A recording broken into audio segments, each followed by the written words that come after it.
স্বাগতম জানাচ্ছি নতুন ভিডিওতে। আশা করি এতক্ষণে অধীর আগ্রহ নিয়ে বসে আছেন। সফটওয়্যার তো ইনস্টল করে ফেললাম, এবার কি করব। তো সফটওয়্যার ডাউনলোড হলো, সফটওয়্যার ইনস্টল হলো, এবার আমাদের নতুন একটা প্রজেক্ট শুরু করার পালা। আমাদের কিভাবে ইন্টারফেসটা ডিজাইন করা, অর্থাৎ ফটোশপের যে ইন্টারফেসটা এটা নিজের মতো সাজিয়ে নিয়ে নতুন একটা প্রজেক্ট শুরু করা।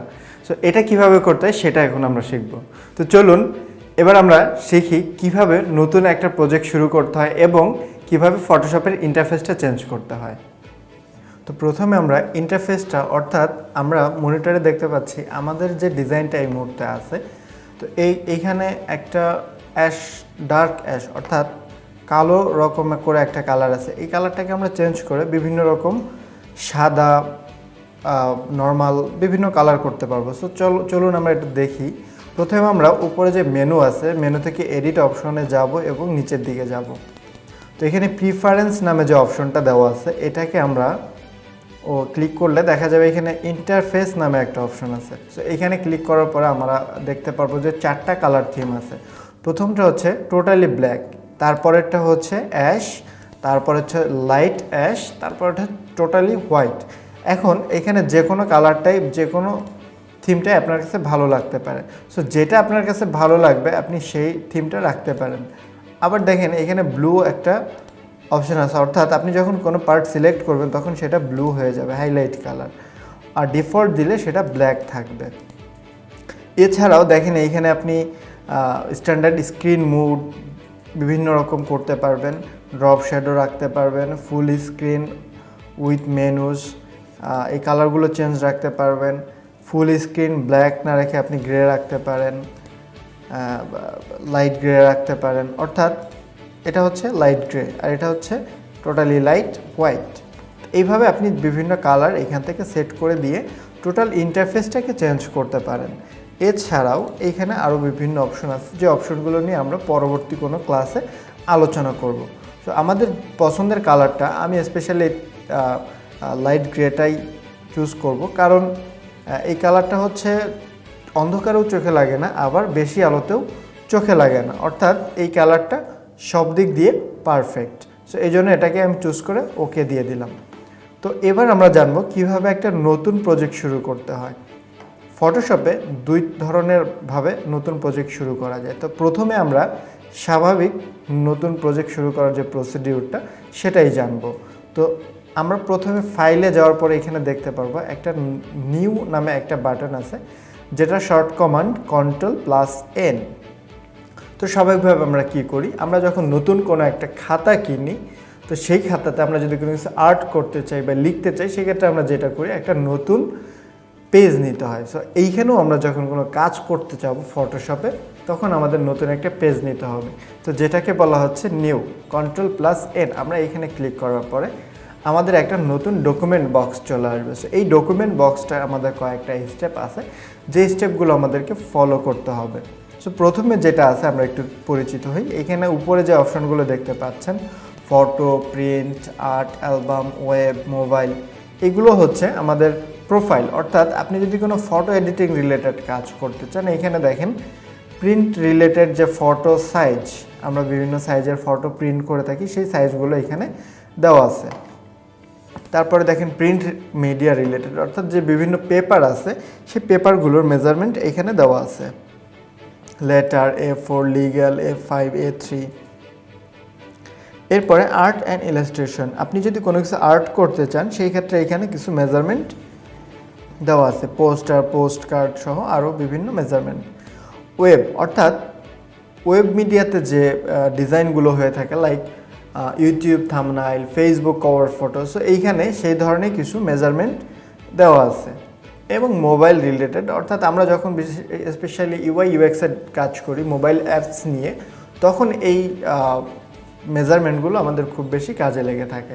এছাড়াও মোবাইলের বিভিন্ন মকআপ তৈরি করার জন্য আমাদের এই মেজারমেন্টগুলো অনেক কাজে লাগে। Film and media, film and মিডিয়ার ক্ষেত্রে আমরা দেখা যাচ্ছে যে কোনো একটা ডিজাইন করতেছি, সেটা হচ্ছে কোনো একটা সিনেমার ব্যাকগ্রাউন্ড, ইন্ট্রো ব্যাকগ্রাউন্ড হতে পারে, যে এই ব্যাকগ্রাউন্ডে মুভিং হবে, অ্যানিমেশন হবে। তো সেই ধরনের কাজের ক্ষেত্রে আমরা ফিল্ম অ্যান্ড ভিডিও প্রোফাইলটা চুজ করতে পারি। সো আপাতত আমরা ফটোতে ডিফল্ট যে সাইজটা আছে সেটা আপাতত চয়েস করে রাখলাম 5 ইঞ্চি বাই 7 ইঞ্চি।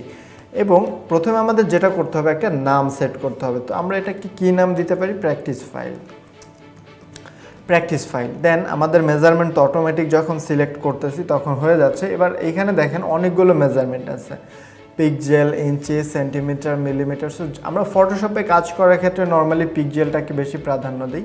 সো আমরা যেহেতু ফটোশপে কাজ করতেছি আমাদের পিক্সেলটাকে আমরা পিক্সেল ইউনিট, এটা হচ্ছে ইউনিটে পিক্সেল চুজ করে দিব। এরপরে ওরিয়েন্টেশন দুইটা আছে, একটা হচ্ছে হরিজন্টাল, একটা ভার্টিক্যাল। এটা আপনি যে কোনো কাজের সুবিধার্থে যে কোনো মেজারমেন্ট রাখতেই পারেন। তারপরে যে অপশনটা আছে আর্টবোর্ড। আপাতত আমরা আর্টবোর্ডের ব্যাপারটাতে যাব না, আমরা পরবর্তীতে প্রজেক্ট করতে করতে আর্টবোর্ড এই ব্যাপারটা ক্লিয়ার হব। তো তখন আমরা এই আর্টবোর্ডে টিক চিহ্ন দিব। এখন যদি আপনার কম্পিউটারে দেখেন যে আর্টবোর্ডে টিক চিহ্ন দেওয়া আছে তাহলে টিক চিহ্নটা তুলে দেন। এরপরে যেটা আছে রেজুলেশন 300 অর্থাৎ পিক্সেল পার ইঞ্চ, অর্থাৎ 1 ইঞ্চিতে 300টা পিক্সেল থাকবে। যখন আমরা জুম অর্থাৎ এটা হচ্ছে হাই রেজুলেটেড ক্যামেরার মতো যে অনেক জুম করার পরে এটা ফাটবে, তার আগে ফাটবে না। কিন্তু আমরা আপাতত এটাকে আমরা 72 যেটা বেসিক একটা রেজুলেশন ফর ফটোশপ, আমরা এই রেজুলেশনটা দিয়ে রাখবো। কালার মোড CMYK এবং 8GB। অনেকগুলো কালার মোড আছে ফটোশপে, bitmap, greyscale, 8GB, CMYK, lab colour. So প্রত্যেকটা কালার নিয়ে আমরা কিছু ধারণা নিব আস্তে আস্তে। তো আপাতত ফটোশপের জন্য আমরা 8GB কালারটাই চুজ করে রাখবো। বিটম্যাপটা কিছু ফিক্স কালার, গ্রেস্কেলটা হচ্ছে আপনার পুরোনো দিনের বাংলা সিনেমার মতো সাদা কালোর একটা কম্বিনেশনে গ্রেস্কেলটা হয়ে থাকে। 8GB কালার মোডটা হচ্ছে স্পেশালি মনিটর বা ওয়েব মিডিয়ার জন্য। 8GBর ফুল মিনিং হচ্ছে রেড, গ্রিন, ব্লু। এই তিনটা কালার কম্বিনেশনে আমরা যে স্ক্রিনে যে ডিজাইনগুলো, যে কাজগুলো দেখে থাকি সেটাকে দেখতে অনেক আকর্ষণীয় এবং লুক অ্যাট্রাকটিভ লাগে। আর CMYK দ্যাট মিন্স এটার ফুল মিনিং হচ্ছে C for cyan, M for magenta, Y for yellow, K for key, that means K for black.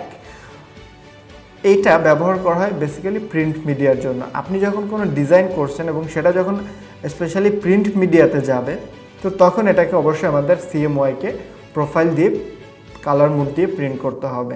আপনি যদি ভুলক্রমে 8GB দিয়ে সেটাকে প্রিন্ট মিডিয়াতে পাঠান তাহলে ডিজাইনটা সম্পূর্ণ নষ্ট হয়ে যাবে। অর্থাৎ আপনি ডিজাইন করছেন শাহরুখ খান, সেটা 8GB মোডে, কিন্তু প্রিন্টে পাঠাইছেন। প্রিন্টে যে এটা আউটপুট আসবে শাহরুখ খান না, কারণ প্রিন্ট হবে কিন্তু CMYK-তে। আর এই ঘটনাটা ঘটবে, আপনি ডিজাইন করছেন শাহরুখ খান আর প্রিন্টে চলে আসবে হিরো আলম।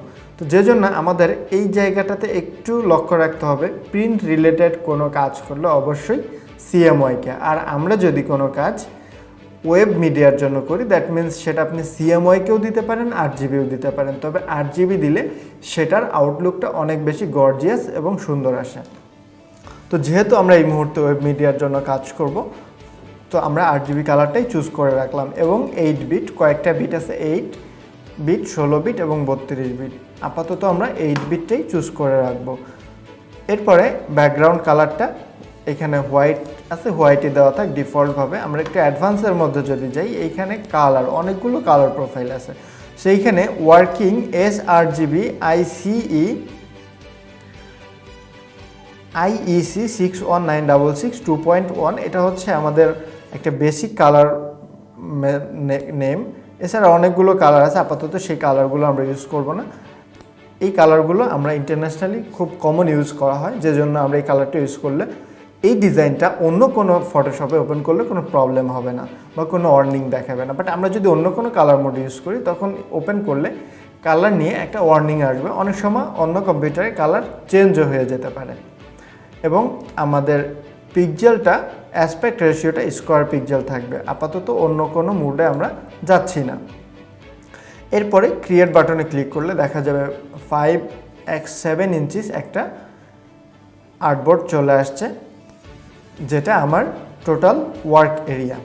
এইখানে আমি এইখানে যে বেসিক টুলসগুলো দেখতে পাচ্ছি, উপরে মেনু এবং পাশে আছে অ্যাট্রিবিউট অর্থাৎ হেল্পিং হ্যান্ড। সো এই যে টোটাল ওয়ার্কিং এরিয়াটা, এই এরিয়াটার বা এই টুলসগুলো নিয়ে কাজ করতে হলে আমাকে এই আর্টবোর্ডের ভিতরেই কাজ করতে হবে। এটাকে বলা হচ্ছে আর্টবোর্ড। তো আমরা শুরুতে যে আর্টবোর্ড অপশনটা দেখে আসছিলাম, আর্টবোর্ডের টিক চিহ্নটা তুলে দিতে বলেছিলাম। সেই আর্টবোর্ডটা তুলে না দিলে এইখানে দেখা যাচ্ছে যে পরবর্তীতে একাধিক আর্টবোর্ড অ্যাড করতে পারতাম। তো সেটা এখনও সুযোগ আছে, তো সেটা আমরা আস্তে আস্তে শিখবো। সো আপাতত এই পর্যন্ত আমরা জানবো যে কিভাবে একটা নতুন ফাইল তৈরি করতে হয়। আশা করি এতক্ষণে কিভাবে একটা নতুন প্রজেক্ট শুরু করতে হয় এবং ইন্টারফেসটা চেঞ্জ করতে হয় সেটা শিখে গেছেন এবং খুব এনজয় করেছেন। সো এবার আপনার কাজ হচ্ছে এটাকে প্র্যাকটিস করেন, নিজে নিজে একবার ইন্টারফেসটা চেঞ্জ করবেন এবং একটা নতুন প্রজেক্ট শুরু করার যে প্রসিডিউরটা সেই প্রসিডিউরটা আপনাকে ফলো করতে হবে। সো আপনি যখন একবার কমপ্লিট করবেন তখন আপনার মাথায় এটা অটোমেটিক সেট হয়ে যাবে এবং পরবর্তীতে আপনার নতুন প্রজেক্ট শুরু করা নিয়ে ইন্টারফেস প্রিফারেন্স চেঞ্জ করা নিয়ে আপনার কোনো প্রবলেম হবে না। পরবর্তী ভিডিওতে আমরা শিখব কিভাবে ফটোশপে বিভিন্ন শর্টকাট ইউজ করতে হয় এবং কিছু কমন এবং বেসিক শর্টকাট আছে যে শর্টকাটগুলো আমাদের খুবই জানা জরুরি। সো পরবর্তী ভিডিও দেখার আমন্ত্রণ জানিয়ে এখন বিদায় নিচ্ছি। টাটা।